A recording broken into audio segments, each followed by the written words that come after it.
नमस्कार, मैं हूं राजू सिंह और नो पॉलिटिक्स के एक और एपिसोड में आप सभी का एक बार फिर से स्वागत है। कल के डेट में बीजेपी ने पश्चिम बंगाल के राज्यपाल जगदीप धनखड़ जी को उपराष्ट्रपति के लिए नॉमिनेट किया है, अर्थात उनको अपना उपराष्ट्रपति का उम्मीदवार बनाया है बीजेपी और एनडीए ने।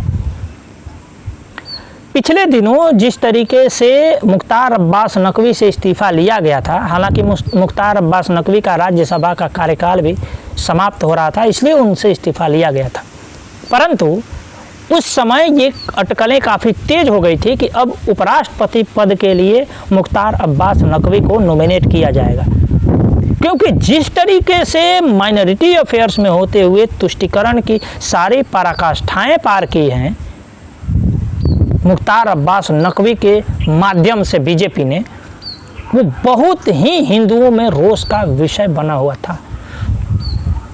तो उस रोष को शांत करने के लिए या उसको शायद दबाने के लिए बीजेपी ने ऐसा किया है, या इसका कारण कुछ और है, ये हम बता नहीं सकते। लेकिन बहुत लोग ये कह रहे हैं कि बीजेपी अब उन जितने भी तुष्टीकरण के मामले हैं उनको पीछे छोड़ के अब फिर से हिंदुत्व के चेहरे के रूप में अपने आप को प्रतिष्ठित करने का प्रयास करेगी। मगर ये महत्वपूर्ण है कि क्या यह सही आकलन है क्या।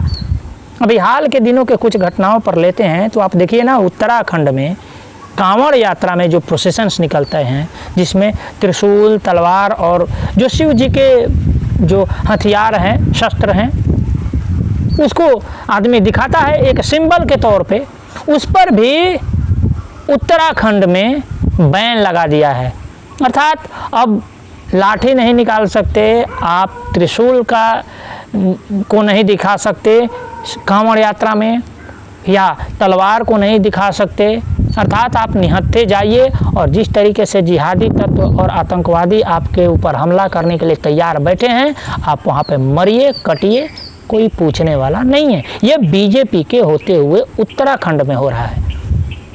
दूसरी तरफ आइए तो काशी विश्वनाथ मंदिर में अगर आपको दर्शन करना हो तो नॉर्मल दर्शन है तो उसके लिए 750 रुपया है, फिर 2000 रुपया है, फ़ी है हिंदुओं से। लेकिन यही बीजेपी क्या कभी किसी मदरसों में जुम्मे के नमाज के लिए या और किसी के लिए उनको कुछ इस तरीके से वसूली कर सकती है क्या? नहीं कर सकती है। हिंदुओं के लिए किसी भी तरीके से कहीं पर भी रियायत नहीं है बीजेपी की तरफ से।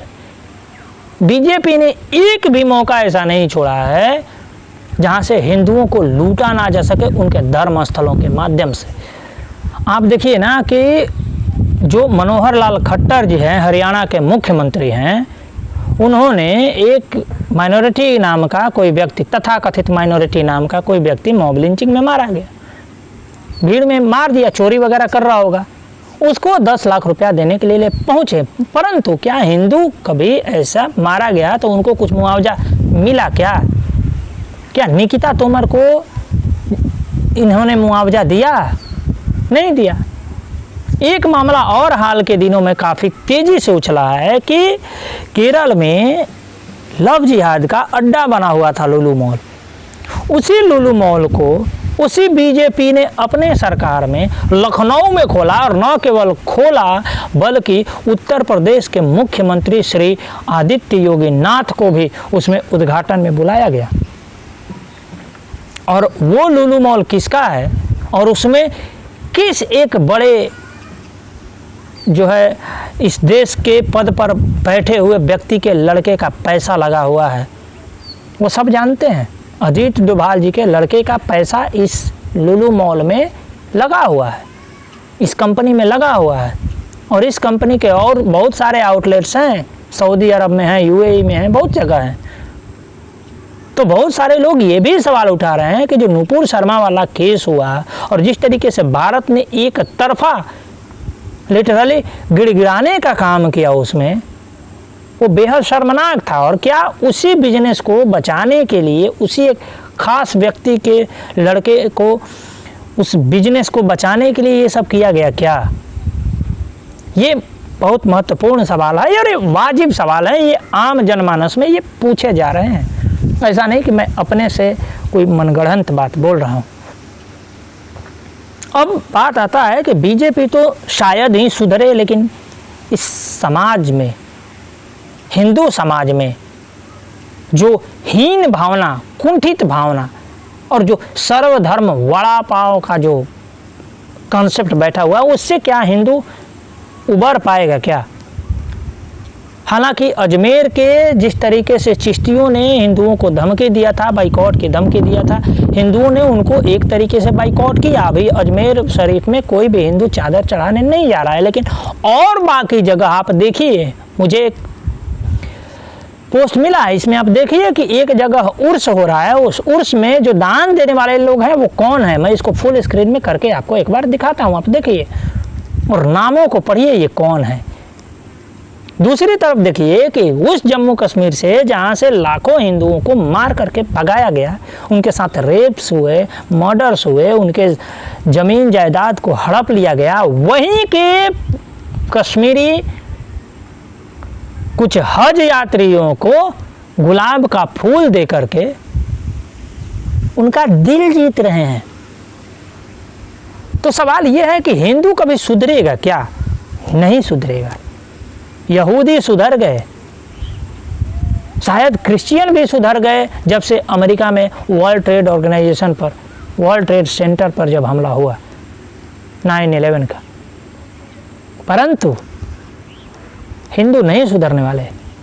अब देखिए ना कि इसी हिंदुओं का सबसे बड़ा संगठन आरएसएस, वो पीएफआई से कंपटीशन कर रहा है मुसलमानों को, शांति दूतों को लुभाने के लिए। ये मैं अपने से नहीं कर रहा हूँ, खुद आरएसएस ऐसा स्टेटमेंट दे रही है और लुभाने का प्रयास कर रही है, ये ग्राउंड पे कर रही है आरएसएस। पीएफआई से कंपटीशन है इनका, पीएफआई से, उस पीएफआई से जो पीएफआई हाल के दिनों में इसके एक ब्रांच में टेररिस्ट का ट्रेनिंग देते हुए पकड़ा गया पटना में। और न केवल पकड़ा गया, उसके पास वेल डॉक्यूमेंटेड प्रूफ्स मिले कि कैसे 1947 तक भारत को एक इस्लामिक राष्ट्र बनाना है। उस संगठन से कंपटीशन कर रही है इस देश की तथाकथित सबसे बड़ी हिंदूवादी संगठन आरएसएस। और उसी आरएसएस के जो बने हुए जो पार्टी है, जो उससे निकली हुई पार्टी है बीजेपी, उस बीजेपी के कार्यकर्ता गली गली में घूमकर अभी ईद पर लोगों को बधाइयाँ देते फिर रहे थे, ईद पर लोगों को कमल और गुलाब बांट रहे थे। और ये हिंदुत्व की बात करेंगे। और तो छोड़िए, अभी वो बीजेपी जो हाल के दिनों में महाराष्ट्र में सरकार में आई है, उस बीजेपी ने आते ही जो उद्धव सरकार ने उस्मानाबाद का नाम बदलने का जो निर्णय पास किया था कि उस्मानाबाद का नाम बदल करके संभाजी नगर किया जाएगा, उसको भी बदल दिया, पलट दिया कि नाम नहीं बदला जाएगा। तो ये है बीजेपी का असली चरित्र। तो मैं आपको फिर उसी सवाल पे छोड़ के जा रहा हूँ कि क्या बीजेपी अपने कोर सिद्धांत है, जो हिंदुत्व की आइडियोलॉजी है उसकी, उस आइडियोलॉजी की ओर फिर से जा रही है क्या? या कभी इधर कभी उधर, कभी इधर के वोट कभी उधर के वोट के चक्कर में बीजेपी ऐसे ही हिंदुओं को मरवाती रहेगी और उसे दिग्भ्रमित रखेगी?